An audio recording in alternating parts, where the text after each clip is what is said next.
So we'll continue with case 4 over here under simultaneous equilibrium. अभी तक हमने जितने केसेस देखे हैं, case 1, case 2, case 3, this is a combination of case 2 and case 3, जहां पर कि एक प्रोडक्ट है B जो कि खुद रिएक्टेंट बन रहा है, अपना खुद का इक्विलिब्रियम सेटअप कर रहा है, और एक प्रोडक्ट है C जो दोनों रिएक्शंस में कॉमन आ रहा है, right? Now what is the mathematical treatment of this? Clearly जो कॉमन स्पीशीज होती है, अभी तक अगर आपने फॉलो किया है तो आप समझ गए होंगे कि कॉमन स्पीशीज के ऊपर कंजर्वेशन ऑफ मास लगेगा। हमने माना कि यहां पर net dissociation of A till equilibrium is x1, ठीक है, and that of b till equilibrium is x2। तो b के बारे में हम क्या लिख सकते हैं कंजर्वेशन के लिए? It is being formed from a and it is also being used up in its own equilibrium. कितना बना? x1 बन गया, और कितना यूज अप हुआ? यहां पे जो हमने अज्यूम किया उसके हिसाब से x2। C जो है इक्विलिब्रियम पर A से भी आ रहा है और B से भी आ रहा है, तो A से कितना आया? जितना A डिसोसिएट किया x1, और B से कितना है? जितना B डिसोसिएट किया x2। तो अब जो रिएक्शंस है उनको हम क्या लिख सकते हैं? We can write them as equilibrium पे A जो है वो x1 अमाउंट टूटा, B बना x1 लेकिन x2 यूज अप हो गया अपने खुद के रिएक्शन में, C बना x1 लेकिन x2 एक्स्ट्रा आया कहां से? B की रिएक्शन से। तो C का अमाउंट कितना है? x1 plus x2, और B का अमाउंट है x1 minus x2 in both the reactions. Now we write the equilibrium constant for the two reactions. K1 के लिए concentration of B into C upon A, और K2 के लिए concentration of B into C upon B. And now if we have further data, we can solve the question. ठीक है? यहाँ पर 3 सवाल हैं, आप इनको नोट कर सकते हैं। ये 3 सवाल जो है प्रैक्टिस के लिए आपके, so that you start understanding how to apply the concepts taught in these videos to simultaneous equilibrium. ठीक है, क्वेश्चन 5 है, आप पॉज करके उसको लिख सकते हैं, क्वेश्चन 6 को भी, and then you have question 7। ये क्वेश्चन 7 हम यहां पर सॉल्व करेंगे। ठीक है, क्वेश्चन क्या है? हमारे पास एक रिएक्शन है A plus B giving C, जिसमें हमने 2 मोल A के लिए और 1 मोल B का लिया 1 लीटर कंटेनर में। उसका Kc का वैल्यू दिया हुआ है 2/3। जब इक्विलिब्रियम एक बार एस्टैब्लिश हो गया तो हमने इक्विलिब्रियम पर एक कैटलिस्ट डाल दिया। वो कैटलिस्ट डालने से जो C प्रोडक्ट है वो आइसोमराइज करने लग गया D में, यानी कि ये इक्विलिब्रियम ऑलरेडी चल रहा था, हमने कैटलिस्ट डाला तो C जो है प्रोडक्ट जो है उसने अपना एक नया इक्विलिब्रियम बनाना शुरू कर दिया। तो ये साइमल्टेनियस इक्विलिब्रियम का सवाल बन गया।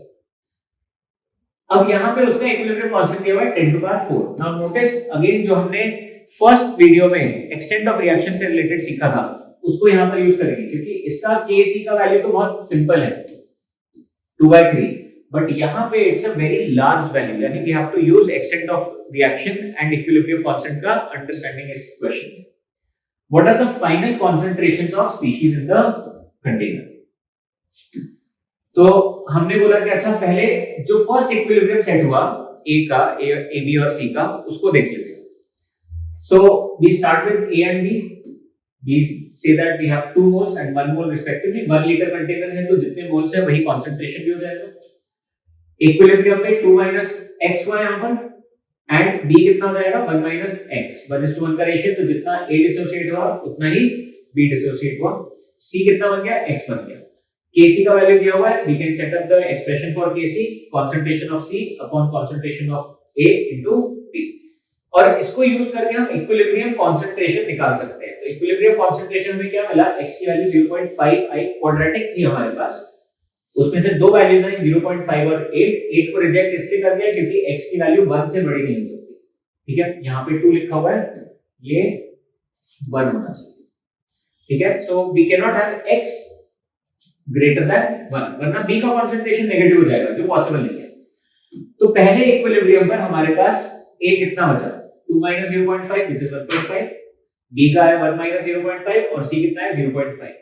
अब हम कह रहे हैं कि ये इक्विलिब्रियम कंडीशन पर हमने कैटलिस्ट को ऐड किया है। ठीक है, तो एक दूसरा रिएक्शन शुरू हो गया C के लिए। Now this reaction was already in equilibrium with these concentrations A plus B giving C, और C में एक नया इक्विलिब्रियम चलने लग गया। So now we will have to apply conservation of mass to C, assuming that these are the starting values। ठीक है, अब C जैसे जैसे D में कन्वर्ट होगा तो यहां पर पहली रिएक्शन के लिए C का कॉन्सेंट्रेशन कम हो, यानी कि ये वाला रिएक्शन बाय ली चार्टियस प्रिंसिपल आगे बढ़ना चाहिए, ठीक है। लेकिन नोटिस करिए दैट यहां पे इस रिएक्शन का इक्विलिब्रियम कांस्टेंट बहुत हाई है, यानी कि ये रिएक्शन तो ऑलमोस्ट कंप्लीट हो रहा है, which means that C D में बहुत आसानी से बहुत जल्दी कन्वर्ट हो रहा है, ठीक है। Now because of this the second reaction is going to almost completion. Extent of reaction में हमने सीखा था, the second reaction is going to almost completion, लेकिन उसकी वजह से पहला रिएक्शन भी बहुत आगे बढ़ रहा है, क्योंकि C बन रहा है, C खत्म हुआ, यहाँ पे बनना चालू हो गया, ये रिएक्शन आगे आ गया, फिर C यहाँ पे जितना भी बना सेकंड रिएक्शन में वो खत्म हो गया, तो ये और आगे बनने लग गया। So the first reaction is also going to almost completion because of the second reaction, ठीक है। ये चीज पे ध्यान देंगे हम यहाँ पर। Let's look at what happens further.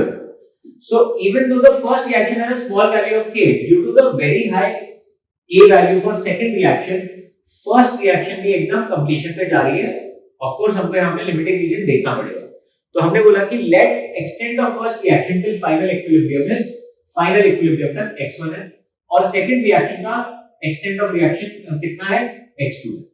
Conservation of mass लगाएंगे C के ऊपर, C कुछ बना, ऑलरेडी पहले कुछ था, फर्स्ट रिएक्शन से कुछ आ भी रहा है और सेकंड रिएक्शन में आइसोमराइज हो रहा है, तो नेट कितना हुआ? इनिशियली था हमारे पास 0.5, हमने बोला वहां पर कुछ x2 यूजअप हो चुका है और फर्स्ट रिएक्शन से कुछ x1 आया, तो इस बार कितना आया 0.5 प्लस x1 माइनस x2। इन इक्वेशंस को हम वापस लिखेंगे। इनिशियली हमारे पास क्या था 1.5, 0.5 एंड 0.5। हम लोग बोला फाइनली क्या हो रहा है, ये x1 गया, ये x1 गया, और यहां पर C कितना आया x1 बना, लेकिन x2 अपनी दूसरी रिएक्शन में यूज अप हो गया, ठीक है। Now there are multiple variables, और अगर हम यहां पे इक्विलिब्रियम कांस्टेंट का एक्सप्रेशन लिखेंगे तो कॉम्प्लिकेट हो जाएगा। So let's use extent of reaction. जो क्वालिटेटिवली समझा, अब हम उसको मैथमेटिकली करेंगे। हमने बोला concentration of B is almost zero. क्यों? क्योंकि फर्स्ट सेकंड रिएक्शन की वजह से फर्स्ट रिएक्शन एकदम आगे निकल गया, तो 0.5 minus x1 is almost 0, तो x1 is 0.5, but it is not equal to 0, तो कुछ by amount वहां पे बच जाएगा, ठीक है। Now this also gives us a directly, जो फाइनली प्रेजेंट है, क्योंकि हमें x1 की वैल्यू 0.5 मिल गई, तो हमने बोला कि a कितना बचा finally 1.5 minus 0.5 which is 1 molar. C क्या रहेगा? C is also almost 0, क्योंकि ये रिएक्शन का k वैल्यू बहुत ज्यादा है, ये ऑलमोस्ट कंप्लीशन पे चला गया, which means that x1 minus x2, or you could say that 0.5 plus x1 minus x2 is almost 0, but x1 की वैल्यू ऑलरेडी हमने यहाँ पर ऊपर निकाल ली 0.5, so we get x2 is almost 1 molar. तो हमको यहाँ पे D का कॉन्सेंट्रेशन मिल चुका है, ठीक है। C का कॉन्सेंट्रेशन हमने अज्यूम कर लिया यहाँ पर, C का कॉन्सेंट्रेशन हमने अज्यूम कर लिया यहाँ पर कुछ Z रहेगा। Now what do we have to find? We have to find Y, which is B का concentration finally, and we have to also find Z, जो कि C का कॉन्सेंट्रेशन है फाइनली। तो सेकंड रिएक्शन के लिए अगर हम Kc लिखते हैं, इक्विलिब्रियम कांस्टेंट का एक्सप्रेशन लिखते हैं, तो हमको क्या मिला? हमको मिला D/C which is x2 by z। x2 की वैल्यू हमने ऊपर 1 निकाल ली, तो यहाँ z की वैल्यू कितनी आ गई 10⁻⁻⁴। फर्स्ट रिएक्शन में हमको क्या मिलेगा? इक्विलिब्रियम कांस्टेंट, क्योंकि इक्विलिब्रियम सिचुएशन वापस है C/A/B which is z for C, 1 for A and y for B यहां पर आ गया हमारे पास। तो इक्वेशन एक सिंपल सी बन गई, उसमें केवल एक ही वेरिएबल है y, and we get y is equal to 1.5 into 10⁻⁴। तो final concentration of reaction species क्या हुई? B का फाइनल कंसंट्रेशन हुआ आपका 1.5 into 10⁻⁴, C is 10⁻⁴, and D and A are almost 1 molar, ठीक है। तो इस क्वेश्चन से हमने क्या सीखा? हमने देखा कि साइमल्टेनियस इक्विलिब्रियम अगर चल रहा है, हम उसको सिंपलीफाई कैसे कर सकते हैं मैथमेटिकली अपने लिए, बाय अंडरस्टैंडिंग कि इक्विलिब्रियम कांस्टेंट की वैल्यूज को कैसे रिलेट करना है। तो अगर हम यहाँ पे इक्विलिब्रियम कांस्टेंट की वैल्यूज के इंपैक्ट को नहीं समझेंगे कैसे लेना है, we will not understand how to do this and it will always seem complicated to us. So I have explained to you through all these cases and these examples, and the last example is very It's a very beautiful example of combining the concepts of extent of reaction with simultaneous equilibrium. इसको वापस देखिएगा, इसको वापस समझिएगा, खुद से try करिएगा, so that you get a proper hang of it. Thank you.